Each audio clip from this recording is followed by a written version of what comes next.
Programa Cívico Permanente. Asociación de Gerentes de Guatemala.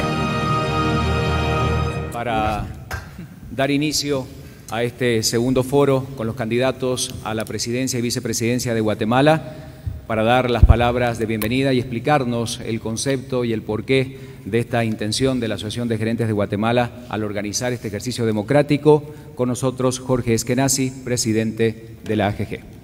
Bienvenidos al programa de contribución cívica de Asociación de Gerentes de Guatemala, elecciones 2011.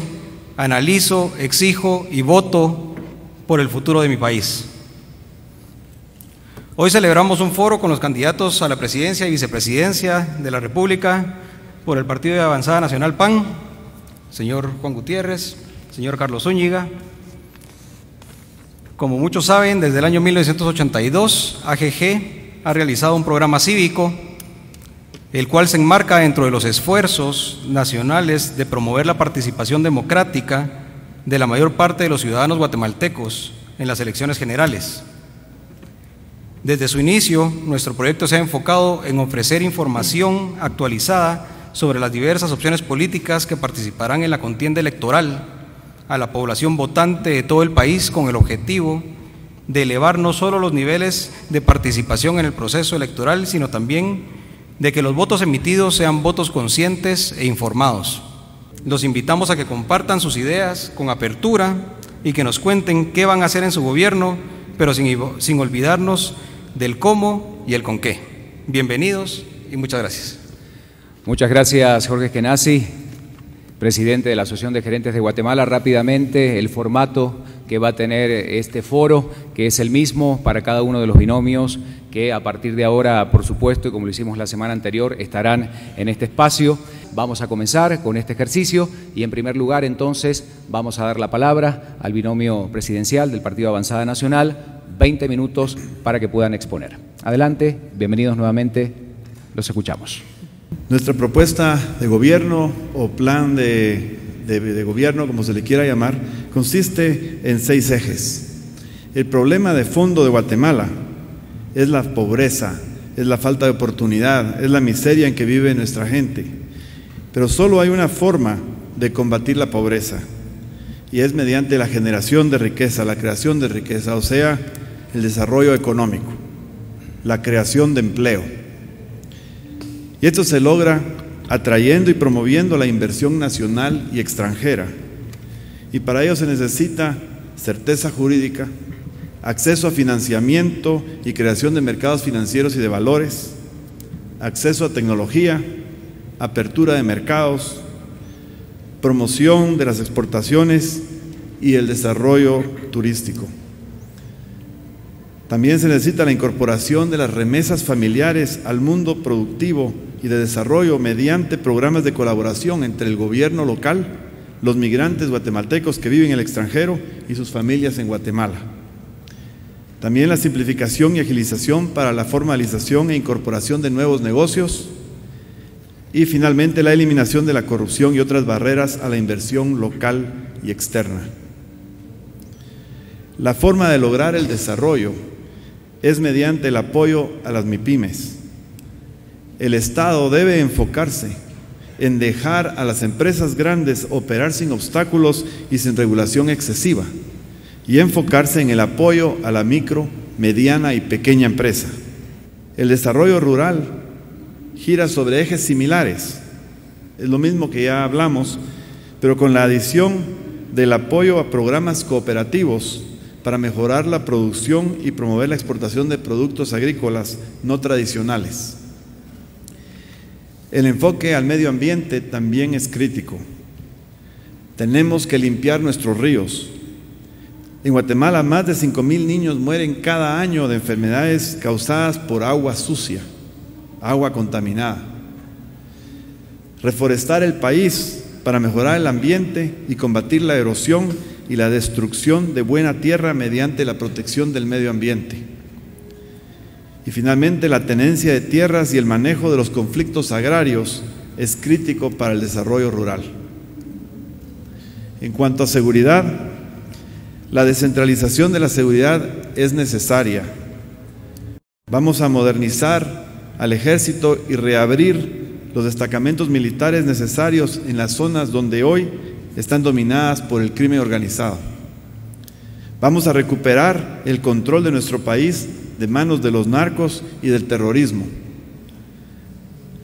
Vamos a reorganizar la Policía Nacional Civil creando divisiones o fuerzas policiales élite especializadas para el combate del crimen. No se puede combatir todos los crímenes con de la misma forma o con la misma policía, porque tenemos que reconocer que hay 4 tipos específicos de criminalidad: el narcotráfico, el crimen organizado, como son los secuestros, las extorsiones, las maras, el sicariato. Luego tenemos el crimen común y finalmente los crímenes de cuello blanco, como el lavado de dinero y de activos. Para tener éxito en el combate al crimen se necesita una fuerza policial investigativa especializada para cada uno de esos tipos de crímenes. También vamos a desarrollar equipos de investigación forenses. En Guatemala, los crímenes se resuelven en base a testigos presenciales. Solo aquí es así ahora. Con evidencia científica infalible es como se combate y se investiga y se resuelve el crimen del siglo XX y del siglo XXI. El Ministerio Público requiere un mayor presupuesto y calificación técnica.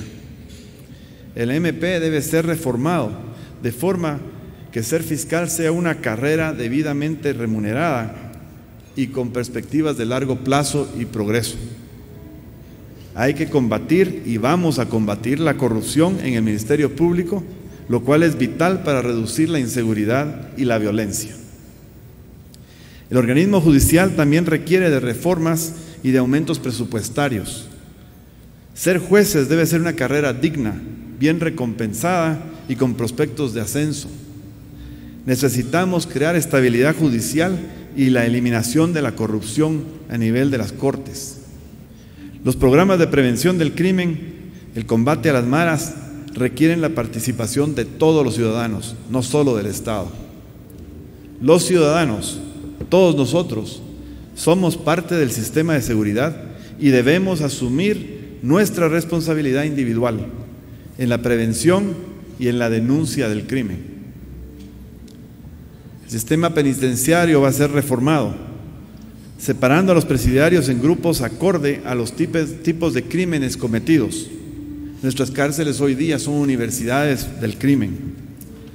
El sistema penitenciario debe ser un sistema correccional, enfocado no solo en el castigo, que es su objetivo primario, sino que en la reincorporación de los presos a la sociedad de forma útil y no como criminales endurecidos.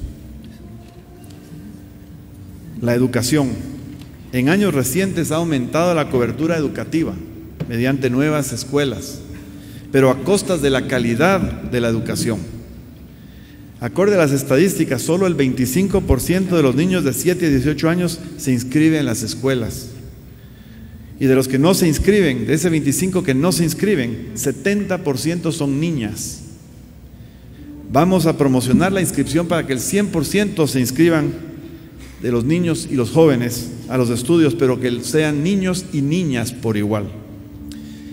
El presupuesto del Ministerio de Educación es solo el 2.76% del Producto Interno Bruto. En países desarrollados promedia entre 11 y 17%. En Costa Rica anda por el 7% en estos días. Y para colmo de males, el 11% del presupuesto de educación se transfiere a Mi Familia Progresa. ¿Es Mi Familia Progresa un programa de educación o es uno de carácter político? Vamos a renovar el pensum educativo y enfocarlo a la educación técnica, que al salir de la escuela los jóvenes estén capacitados para trabajar, para tomar empleos bien pagados. Vamos a promover el aumento de la inscripción a la escuela, pero también vamos a promover la retención y el avance a estudios superiores. Vamos a eliminar la permanente confrontación que existe entre maestros y el Estado, y para eso se requieren condiciones dignas de empleo para los maestros. Y El enfoque en resultados. Tanto maestros como estudiantes deben ser evaluados y recompensados en base a sus resultados. En la salud, todos sabemos que el sistema de salud de Guatemala no funciona. Vamos a reestructurar el ICS como una aseguradora del Estado que otorgará seguros médicos, de desempleo y pensiones de jubilación a todos. Y la conversión de todo el sistema hospitalario a ser hospitales autónomos, subvencionados por el Estado, que contarán con juntas directivas y autonomía administrativa, así como auditoría y transparencia. Los centros de salud también serán organizados y tendrán relación con las autoridades y pobladores locales para que sean sujetos a auditoría social por parte de los residentes de cada región. El Estado fijará precios para los servicios médicos hospitalarios básicos cubiertos por el seguro médico del ICS, y los ciudadanos podrán optar por servicios privados más caros mediante el pago de la diferencia entre esos precios aprobados y los precios del mercado. Los seguros médicos privados serán promovidos para que compensen las diferencias si el ciudadano desea comprar un seguro médico adicional sobre lo que está cubierto por el seguro social. Se trata de crear un sistema eficiente y fiscalizable de carácter mixto. Todo lo anterior es lograble sobre tiempo, pero requiere de mucha voluntad política, determinación y honestidad. También requiere de fondos. ¿Cómo podrá un Estado quebrado lograrlo? Guatemala está como está por la corrupción, los despilfarros y gastos innecesarios, el robo de activos y de recursos del Estado, fraude sobre pagos y en compras, evasión fiscal, contrabando. El 50% del presupuesto nacional se desperdicia, lo roban o desaparece por culpa de la corrupción. Solo con eliminar la corrupción se resuelven las finanzas del Estado. No se requiere aumentar impuestos, se requiere cobrar los que hay y combatir la corrupción. Esta propuesta es concreta, enfocada en el desarrollo económico, enfocada en el progreso, porque solamente vamos a pasar a ser un país de primer mundo si cambiamos nuestra mentalidad derrotista y de corto plazo y nos enfocamos a largo plazo y promovemos el desarrollo económico. Y como ya dije, el desarrollo económico se promueve apoyando a la pequeña y mediana empresa, y eso se aplica tanto al área urbana como al área rural. Pero la corrupción, quiero terminar con ella, nosotros la hemos estudiado muy profundamente. Se puede llegar a la conclusión de que los desperdicios de fondos, los despilfarros y los sobreprecios en las compras del Estado consumen casi la mitad del presupuesto de la nación. Y eso se puede combatir, pero la corrupción se combate de arriba, empieza por el presidente. Es la responsabilidad del presidente quien debe gobernar y quien debe ser honesto y debe ser el primero en combatir y eliminar la corrupción, y de ahí se permea hacia abajo. Si no implementamos estos cambios y si no implementamos un plan de desarrollo económico paralelo al combate al crimen, Guatemala no va a progresar. Muchas gracias.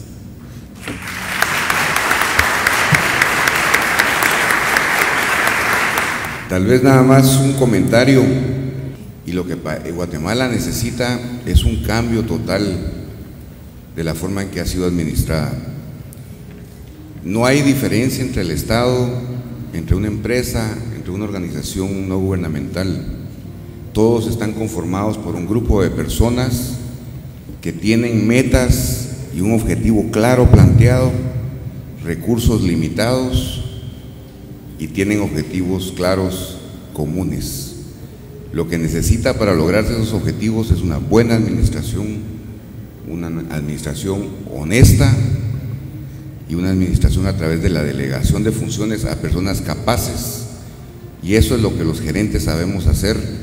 Juan y su servidor, lo que vienen hoy acá es a proponerles que seamos empleados por ustedes como los gerentes del país, para que apliquemos lo que hemos hecho toda nuestra vida, para que realmente Guatemala cambie a través de una administración adecuada y de personas capaces y con buena voluntad de tener un país distinto. Muchísimas gracias.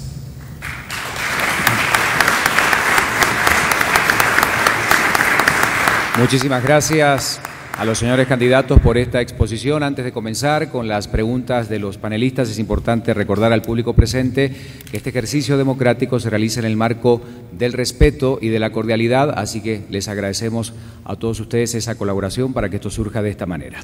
Vamos a comenzar entonces con las 4 preguntas. En este caso, para comenzar con los panelistas, le corresponde a Hugo Maúl, quien tendrá la libertad de personalizar las preguntas o simplemente hacerle que el binomio decida cómo responderla. Hugo, adelante. Muchas gracias a la Asociación de Gerentes por la invitación de estar acá, es realmente un honor. Yo empezaría preguntándole a don Carlos Zúñiga, que es una persona de campo por lo que se ve en sus anuncios y me consta que ha trabajado mucho en el campo.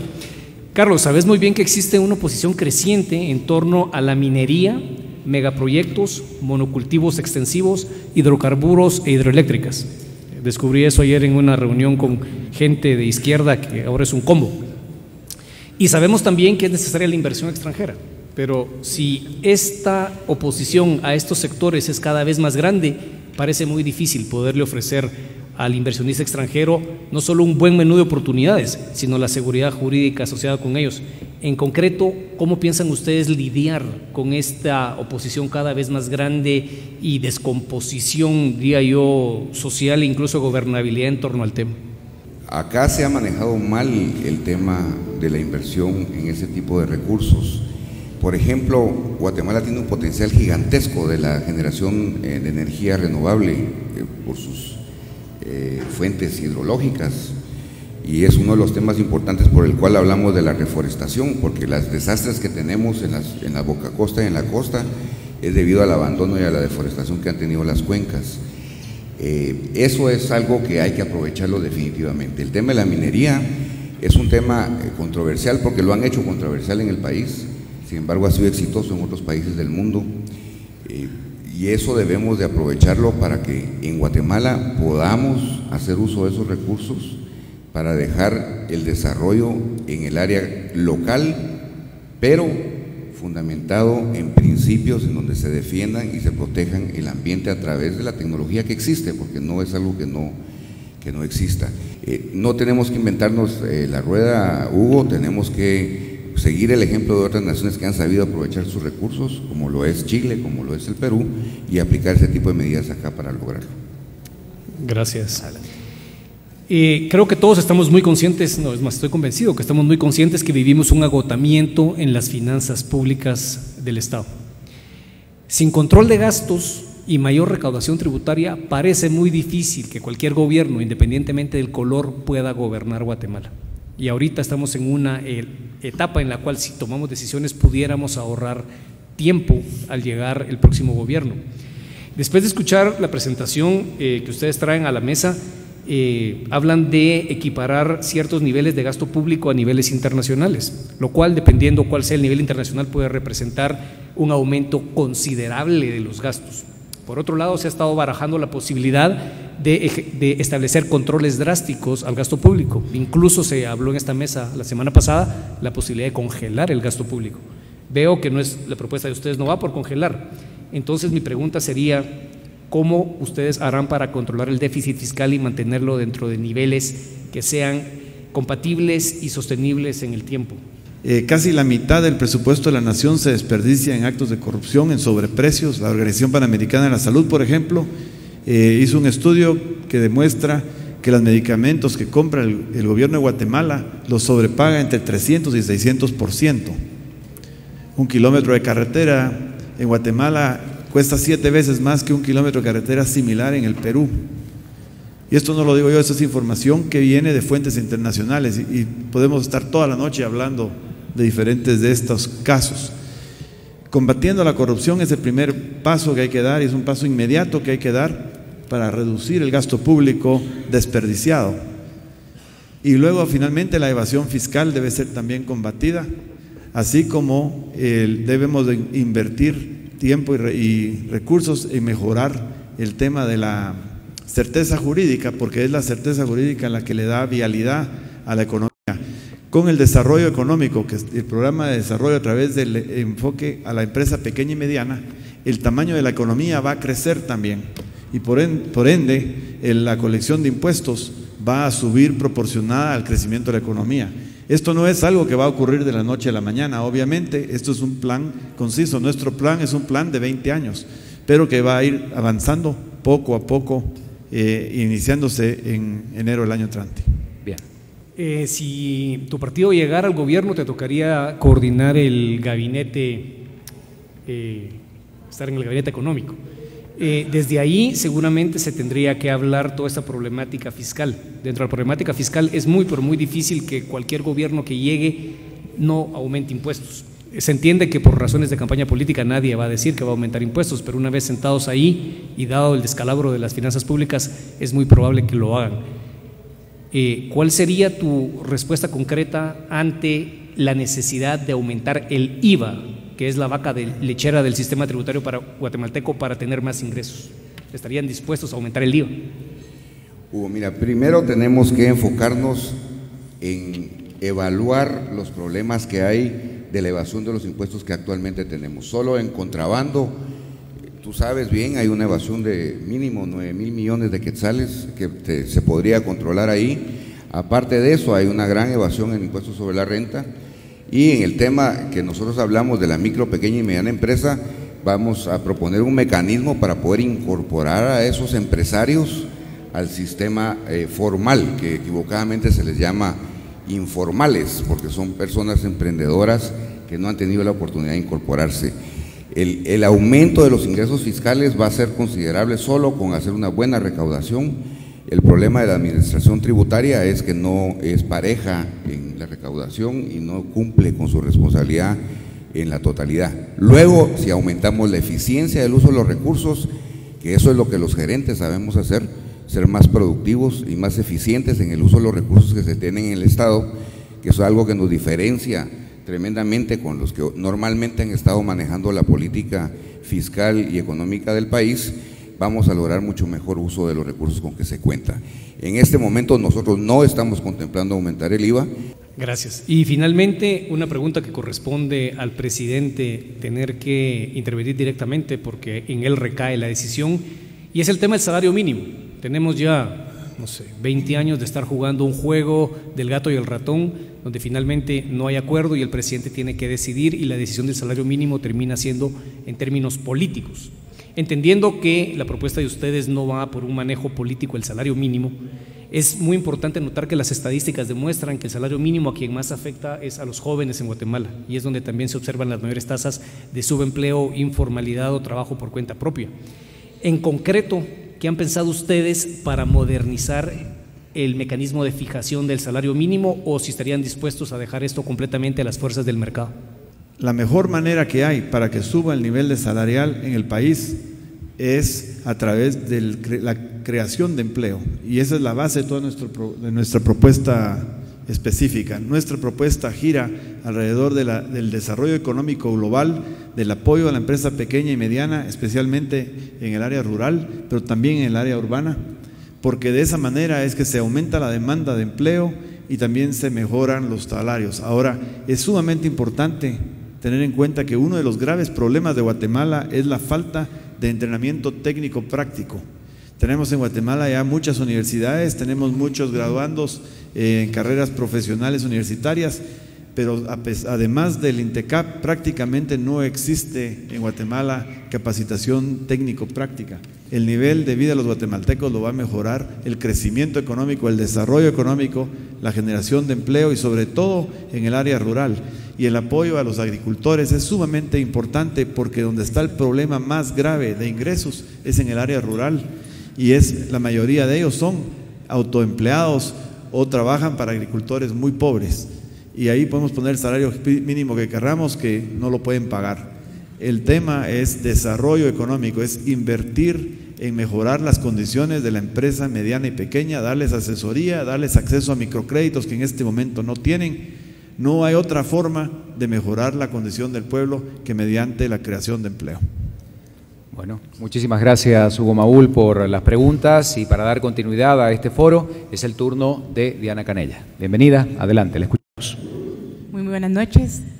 En el sector educativo, los docentes constituyen el recurso principal, el que realmente es el protagonista. En Guatemala es de los pocos países que aún se preparan a nivel diversificado. ¿Qué han pensado ustedes para profesionalizar al maestro? Estamos muy atrasados a las necesidades actuales. Definitivamente el magisterio es una profesión y deben de prepararse mejor acorde a las nuevas técnicas de educación, a la nueva tecnología y también a los nuevos pensums que se deben desarrollar. Esto no se puede hacer de la noche a la mañana porque hay que empezar por educar a los que ya están educados y a educar nuevos maestros. La educación para maestros definitivamente requiere de más educación que una carrera puramente práctica o no digamos de estudios básicos, y por eso necesitamos definitivamente tener un plan de dos vías. Uno es el enfoque hacia la educación a los nuevos maestros, los que van saliendo y que están entrando al magisterio ahora, ellos deben entrar ya dentro del nuevo programa, y gradualmente tenemos que ir reeducando a los maestros que ya son veteranos, digamos. Eso nos va a dar un problema adicional en Guatemala que todos conocemos, y es el problema del conflicto permanente que hay entre maestros y el gobierno. Los sindicatos de maestros se mantienen en una lucha permanente que hace que los maestros no puedan trabajar el tiempo que deben trabajar, sino están tomando huelgas, parando los estudios de los niños por mucho tiempo, y reeducar a los maestros va a ser una gran batalla. Así que esto va a tomar tiempo, pero definitivamente tenemos que elevar el nivel de los maestros si queremos elevar el nivel de la educación, y también los debemos de entrenar y educar a los maestros en el principio de resultados. No es por veteranía, sino es por resultados y calidad de educación que deben ser compensados y que deben ser reconocidos los maestros. La educación inicial y preprimaria son muy importantes para determinar el éxito del alumno a lo largo de su vida escolar. En Guatemala, menos de la mitad asisten a esta preparación inicial o preprimaria. ¿Qué piensan hacer al respecto? Definitivamente los programas de preprimaria son muy importantes, y no solo son importantes por la parte educativa, sino también porque facilitan para las madres de familia que trabajan poder dejar a sus hijos en la escuela, en los cursos preprimarios, o sea, desde los 3 o 4 años. Eso es un programa que también está en nuestra agenda de programa de educación. Esto requiere también de un tipo de maestros especializados en ello, porque no es lo mismo enseñarle a niños de 7 o de 6 años a leer que tratar con niños de 4 o 3 años de edad. Es totalmente diferente el enfoque a esa edad, lo que se les debe enseñar, y es sumamente importante, por cierto, este tipo de educación, porque a ese nivel lo que aprenden a compartir, aprenden a vivir en sociedad, aprenden a ser parte de un grupo, aprenden los talentos o las habilidades necesarias para poder vivir en sociedad y ser personas productivas. Con respecto al programa de transferencias condicionadas, nosotros realizamos un estudio recientemente donde pudimos detectar que este programa le quitó recursos, le quitó costo de oportunidad a programas de calidad dentro del ministerio. ¿Qué piensan hacer? ¿Van a continuar con este programa de transferencias condicionadas? ¿Qué van a hacer para mejorar dentro del ministerio esos programas tan importantes de calidad? El problema que hay con las transferencias condicionadas es que hoy día el 11% del presupuesto de educación, el presupuesto de educación es 9.400 millones de quetzales, y las transferencias condicionadas a mi familia Progresa son el 11% de eso, son 1.063 millones. Eso no debe ser así. Mi familia Progresa es un programa que debe analizarse por separado, porque es un programa social. En mi opinión es un programa necesario. En todos los países desarrollados del mundo existe una red de protección para el más necesitado. No debe ser un programa electorero ni político, debe ser un programa manejado por un ministerio dedicado a la ayuda y al apoyo del más necesitado, con transparencia y reglas claras. Y los programas como Mi Familia Progresa deben ser manejados y analizados totalmente separado de la agenda educativa. Okay. Y por último, en Guatemala todavía asisten muy pocos alumnos a la educación secundaria. Es decir, estos jóvenes no se están preparando con habilidades y competencias para luego poder llegar al mundo laboral desempeñando bien un puesto. ¿Qué han pensado para fortalecer la educación secundaria? Sí, Diana, por eso precisamente nosotros creemos tanto en el tema de la capacitación técnica, que le dé a los jóvenes herramientas inmediatas para poder sufragar el costo de oportunidad que es ir a estudiar, porque para la gente de recursos escasos es un costo de oportunidad sumamente alto, porque tienen que dejar de trabajar para estudiar. Si le damos una capacitación técnica a través de programas como los que manejamos en INTECAP, podemos darle a los jóvenes oportunidad no solo de seguir sufragando sus estudios, sino de volverse una fuerza productiva inmediata, y generaría pues también muchísimas más oportunidades para que el emprendedor, que el sistema de educación actual mata al emprendedor en Guatemala. En las escuelas soñar con ser empresario es mala palabra. Entonces no es que nosotros estemos en contra que hagan más maestros, más contadores, más secretarias, pero tenemos que fomentar el emprendimiento, y eso tiene que ser a través de dar herramientas prácticas, teóricas, para que los jóvenes sientan lo que es poder crear y generar desde muy jóvenes. Entonces creemos totalmente en la necesidad de que el pensum debe estar enfocado hacia la capacitación técnica con resultados inmediatos. Muchas gracias. Muy bien, muchísimas gracias a Diana Canella por estas preguntas, y es el turno de Jorge Eskenazi con sus 4 preguntas. Adelante, por favor. Gracias. Yo voy a hablar sobre el tema de seguridad. Pues lo cierto es que en Guatemala la Policía Nacional tiene una percepción negativa del 67% de la población, y el país tiene una tasa de 12.5 policías por cada 10.000 habitantes. Países como Colombia, con los que nos podríamos querer comparar por los problemas de país que tenemos, tienen el triple, con 36 agentes por cada 10.000 habitantes. Y para llegar a un nivel mínimo aceptable que podríamos tener para ir mejorando, se estima que deberíamos de duplicar la Policía Nacional. ¿Qué plan tienen para profesionalizar la Policía Nacional, que hoy no cuenta con carrera policial, tiene deficientes procesos y procedimientos y una total ausencia de la mística institucional y de servicio? El primer problema que hay en Guatemala es que el presupuesto de la Policía de Seguridad es otro presupuesto que continuamente se le ha quitado recursos en lugar de asignarle recursos para distraerlos hacia otros proyectos de intereses particulares. La Policía Nacional necesita definitivamente una academia policial siguiendo más o menos las normas o el estilo o el sistema de la academia militar. La carrera policial no existe en Guatemala. En Guatemala ser policía es un oficio cuando no se consigue un trabajo. Eso no está bien. Debemos de profesionalizarla, y debemos comenzar por crear una academia policial financiada en una localidad adecuada, con el equipo adecuado. La escuela actual no solo está subfinanciada, sino está mal ubicada y está mal enfocada. Como bien dijo, parte de mi programa y de mi propuesta es la creación de policías o de divisiones policiales especializadas, porque no es lo mismo combatir el narcotráfico que combatir a las maras, y no digamos combatir el crimen común o el crimen de cuello blanco. Es totalmente distinto, y esas policías deben conformarse. Hay otro problema en Guatemala, y es que la mayor parte de la investigación, o más bien la investigación criminal, está en manos del Ministerio Público, cuando el Ministerio Público es el procesador o el fiscal, es el abogado que debe de procesar el caso. La investigación debe estar en manos de una policía investigativa, que en Guatemala no existe.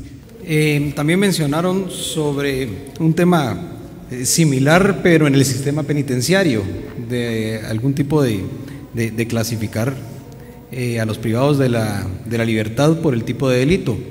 Aquí nos encontramos con una situación bastante complicada, porque hay un hacinamiento grandísimo en el sistema penitenciario del país, y usted lo calificaba como universidades criminales. Pues en realidad tenemos en Guatemala 11.000 personas privadas de libertad en el sistema penitenciario, y aunque ocupamos el tercer nivel en tasa de homicidios a nivel mundial, estamos en el número 169 en cuanto a la tasa de cantidad de reclusos, así que estamos en los más altos de criminalidad, pero en los últimos de personas que están privadas de libertad, evidencia de la impunidad en el país. Adicional a eso, las cárceles tienen unas condiciones de tal hacinamiento que, lejos de reformar un reo, es un ambiente donde se fomenta el crimen y se fomentan las extorsiones y otros tipos de delitos.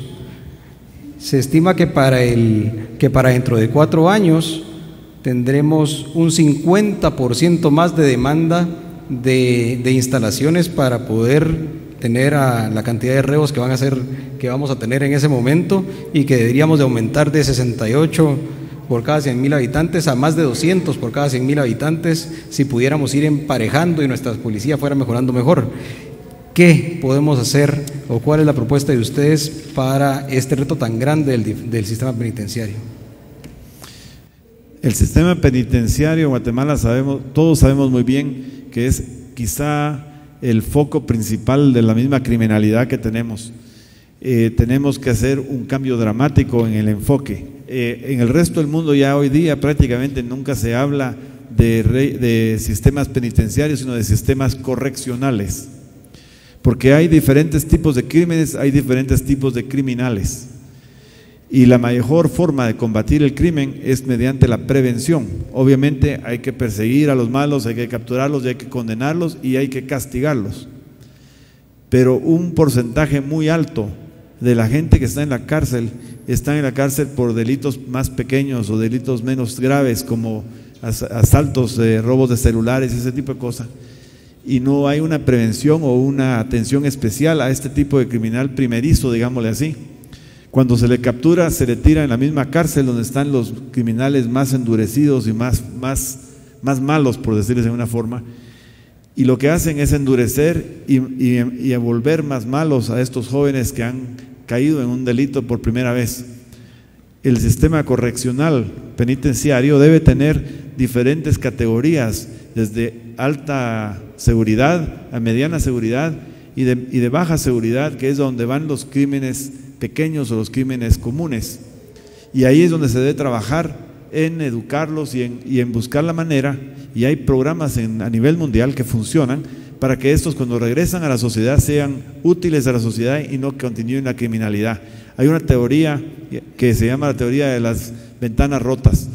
Si seguimos permitiendo y glorificando la maldad a través de la noticia roja y a través de esa conexión entre los meros malos de la cárcel con los primerizos, por así decirlo, vamos a agravar la condición de la criminalidad en lugar de combatirla. La prevención empieza en las mismas cárceles. Bien. Gracias. Carlos Zúñiga, usted hacía referencia a los funcionarios en posiciones de liderazgo en el gobierno como los gerentes del país y la importancia de la delegación de las funciones a personas capaces. Pues en los últimos 8 años hemos tenido 7 ministros de gobernación y 11 directores del sistema penitenciario, por lo que implementar un proyecto de seguridad integral con esta rotación de liderazgo y de gerentes, como usted les llama, es imposible, considerando la debilidad de las instituciones de seguridad y justicia en el país y la falta de profesionalización y técnicos de carrera. ¿Cómo abordará su gobierno los problemas de rotación en el liderazgo de las instituciones de seguridad del Estado para que su plan pueda implementarse con continuidad?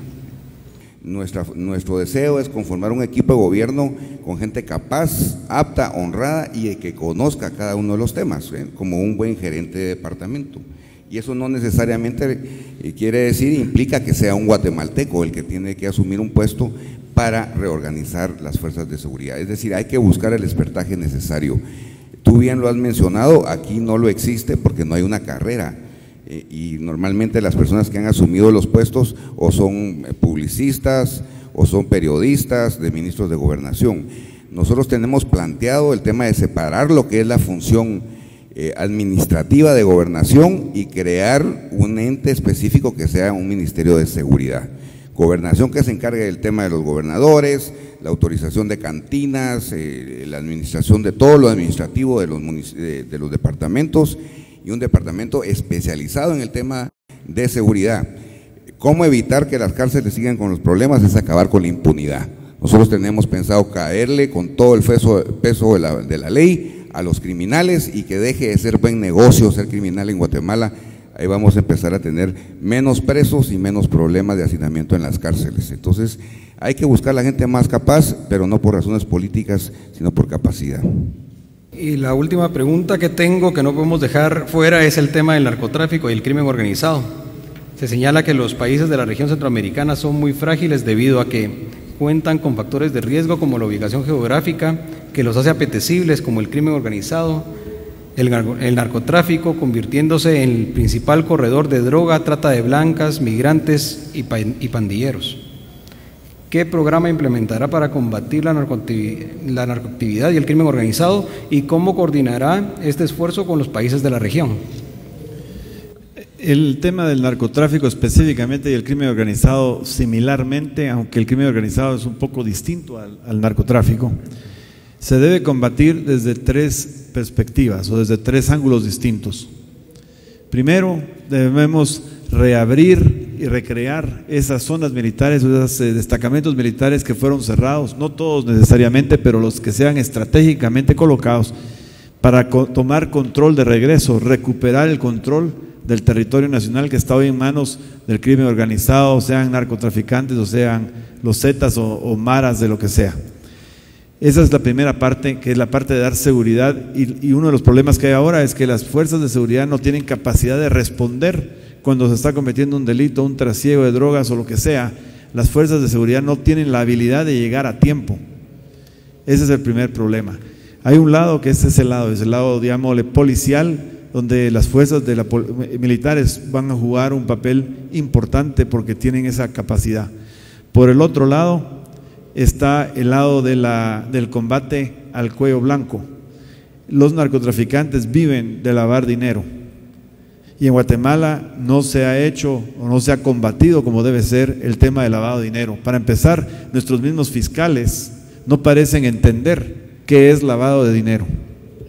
Cualquier actividad financiera le pueden dar el tinte de lavado de dinero, cuando el lavado de dinero es específicamente la utilización o la regularización o la conversión de fondos obtenidos de un acto ilícito y volverlos lícitos mediante acciones financieras.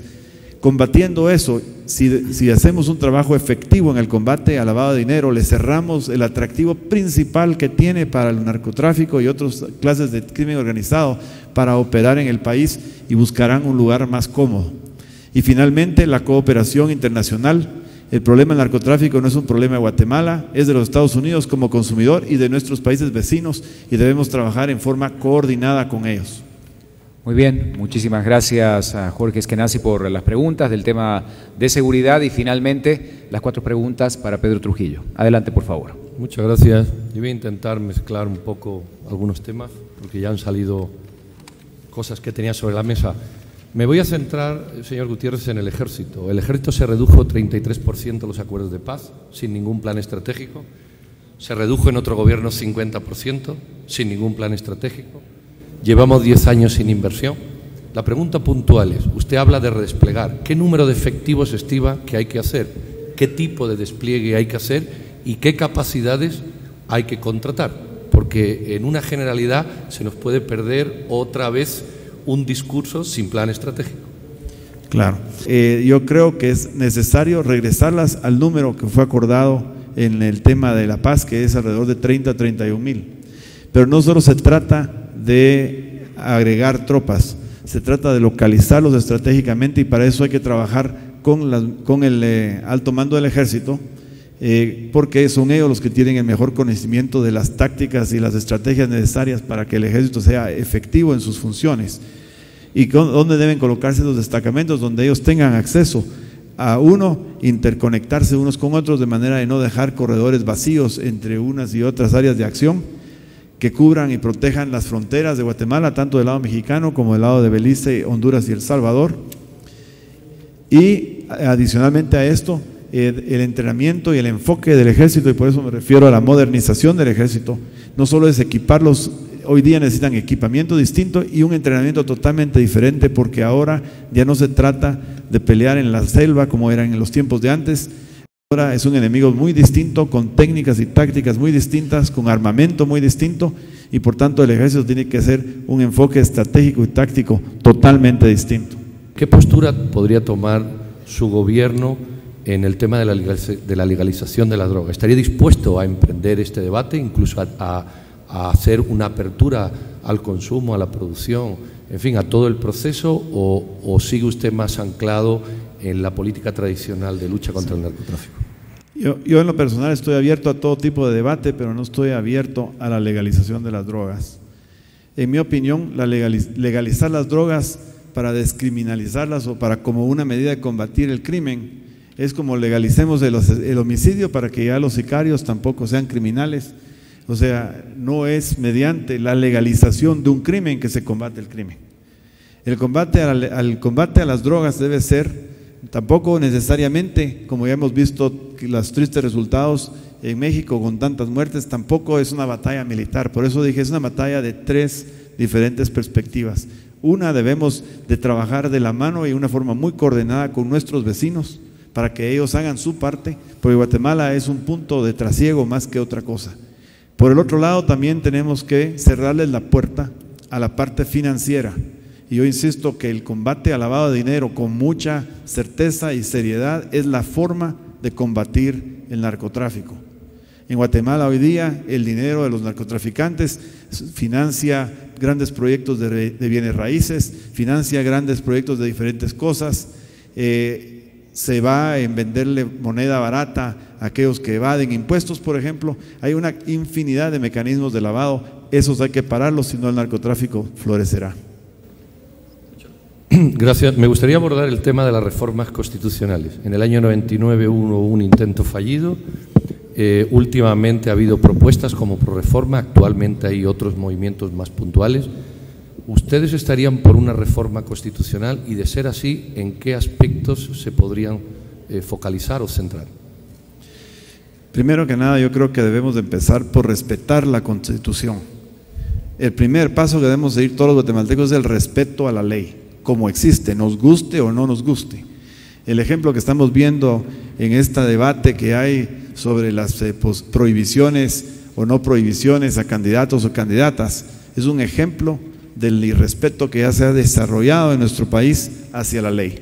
Debemos reconocer que lo que se hizo hace 25 años o más ya al crear esta Constitución, ya no necesariamente todos los principios son los mismos. Por ejemplo, Guatemala en aquel momento venía saliendo de dictadura y por eso no se permitía ninguna forma de continuismo o de reelección. Hoy día, 25 años o algo después, ya esas condiciones han variado. Pero no debemos de venir y querer imponer nuestra voluntad o tratar de que la Corte de Constitucionalidad sea quien rija. La ley es la ley y debe respetarse. Hay algunas otras posibles reformas que podrían ser necesarias para poder agilizar el tema de la renovación de la policía y de otras cosas, pero todos son temas específicos, deben tratarse uno por uno, en mi opinión, y deben de manejarse dentro del entorno de lo que manda la Constitución. El paso más importante es respetemos la ley que ya tenemos, después podemos hablar de cambios. La última pregunta yo la quisiera centrar. Usted está pidiendo la confianza de la ciudadanía guatemalteca para ocupar la máxima magistratura del país. A mí me gustaría hacer la pregunta en relación con una información del Toronto Star, de una denuncia que hace su propia hermana de apropiación de dinero con fines políticos, o de denuncias que usted tiene, o de controversias que usted tiene en el país desde hace 11 años. ¿Cómo equilibraría usted de la presidencia todos estos intereses personales con el poder que los ciudadanos le dan sin caer en un uso indebido? Este es primero que nada, el asunto relacionado con mi hermana es un asunto de carácter familiar. Sin embargo, lamentablemente en esa situación se han involucrado otras personas con quienes hemos tenido nosotros un conflicto comercial por más de 12 años. Nosotros descubrimos un fraude enorme en contra de nosotros de una empresa en la que somos accionistas minoritarios y en el proceso de ese descubrimiento también descubrimos y procedimos a denunciar, acorde a la ley, la evasión fiscal más grande que se ha dado en Guatemala y que ha sido denunciada y con evidencias. Y hemos procesado eso, y este caso ya es historia porque ya se ventiló, no en Guatemala, porque las autoridades guatemaltecas, debido a la corrupción y a la falta de respeto a la ley que existe, no se rehusaron a ventilar esta situación, y fue ventilada ante la Corte Británica en Bermuda, donde se decidió a favor de nosotros.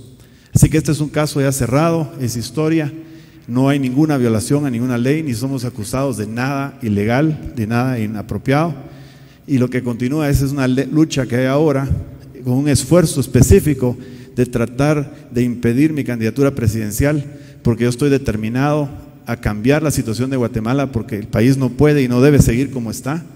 Bueno, muchísimas gracias, y antes de concluir queremos dar 2 minutos a cada uno de los candidatos a la presidencia y a la vicepresidencia para que puedan finalmente dar un mensaje, luego con alguna conclusión sobre el foro, sobre el tema que ustedes quieran abordar. 2 minutos para cada uno. Adelante, por favor. Bien, muchas gracias. Primero, muchas gracias por estar presentes el día de hoy. Yo quiero hacerles un llamado a la reflexión a los guatemaltecos.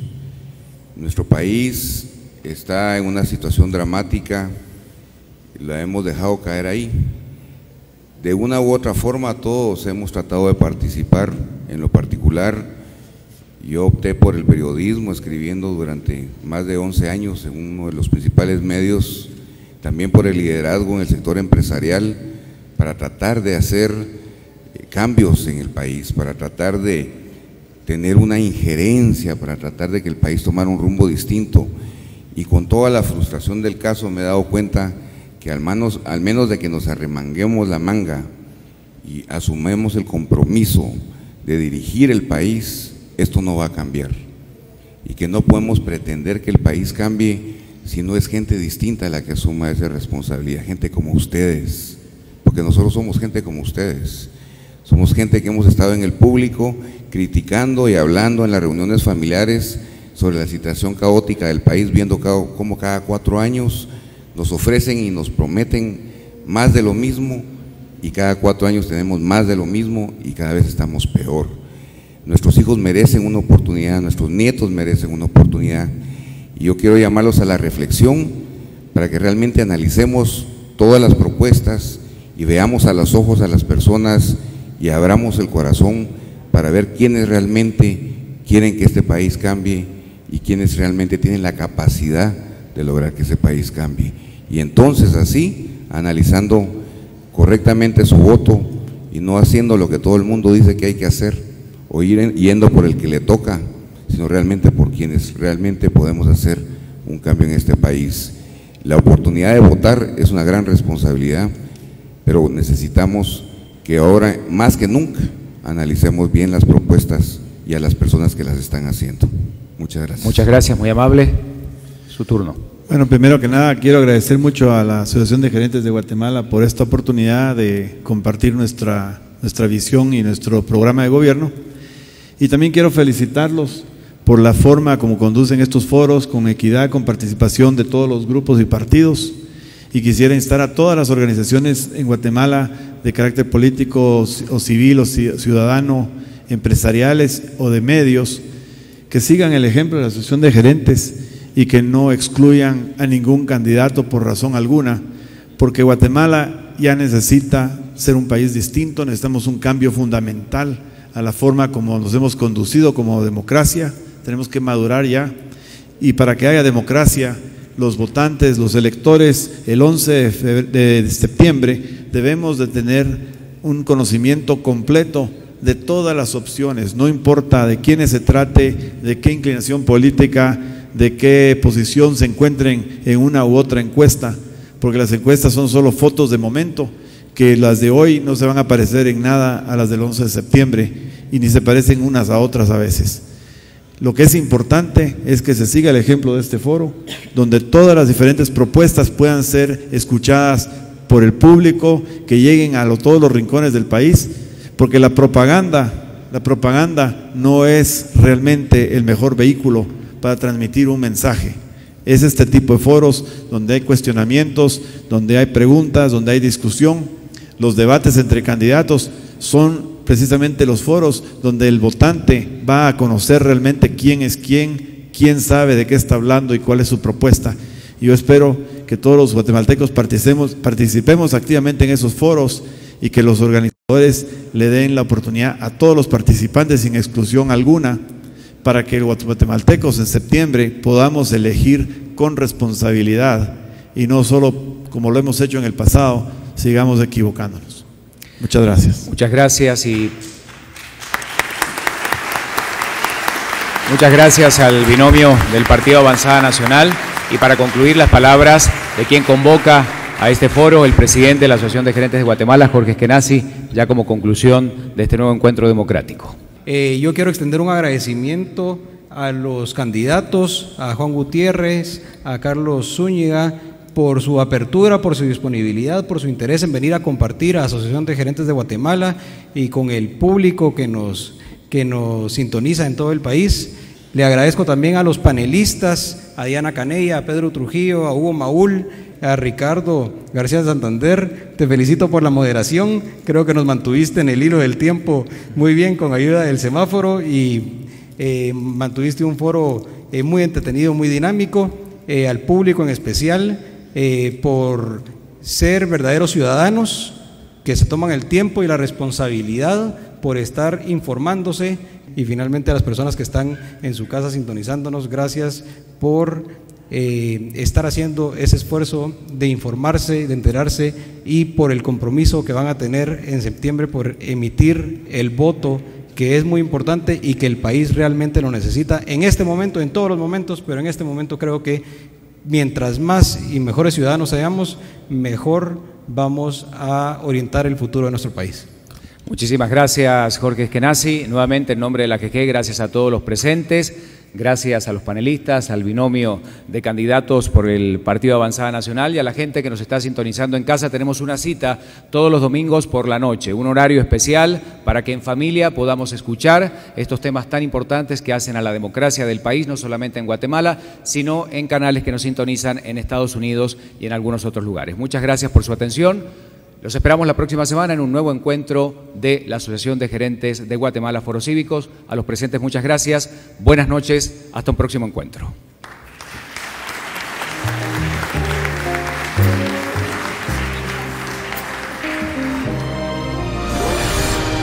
Programa Cívico Permanente. Asociación de Gerentes de Guatemala.